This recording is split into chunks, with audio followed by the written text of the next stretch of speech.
அனைவருக்கும் என் அன்பான வணக்கம்.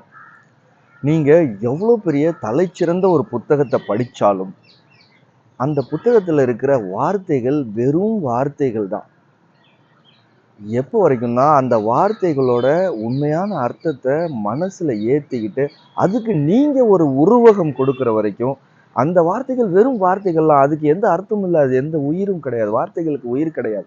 யார் எழுதிய வார்த்தைக்கும் உயிர் கிடையாது. உங்களுடைய எமோஷன்ஸையும், உங்களுடைய ஐடியாஸ அதுல அப்ளை பண்ற வரைக்கும், அது வெறும் வார்த்தைகள் தான். என்ன மாரி தலைச்சிறந்த புத்தகமா இருக்கட்டும், தலைச்சிறந்த வாசகங்களா இருக்கட்டும், தலைச்சிறந்த எழுத்தாளர்கள் எழுதிய புத்தகங்களாக வேண்டுமானாலும் இருக்கட்டும்.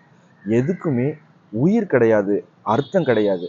நீங்க அதை உங்கள் பாஷையில, உங்களுடைய நடையில அத எடுத்துக்கிட்டு, அத அப்ளை பண்ணி, அத அதுக்கு நீங்க ஒரு உருவம் குடுக்குறப்ப தான், அது வந்து அர்த்தமுள்ள விஷயமா உங்களுடைய வாழ்க்கைக்கு அது மாறுது. இல்லாட்டினா ஒரே வார்த்தை, ஒரே சென்டென்ஸ் ஒருத்தரோட வாழ்க்கைக்கு வேறு விதமான பலன குடுக்கும்.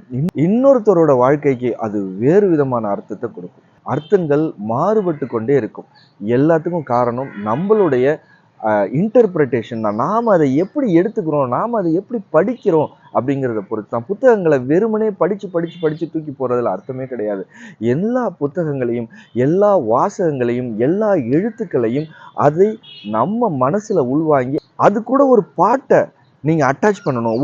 ஒரு வார்த்தை கூட ஒரு பாட்டை அட்டாச் பண்ணணும். ஒரு வார்த்தை கூட ஒரு ஒரு காட்சியை நீங்க அட்டாச் பண்ணணும்.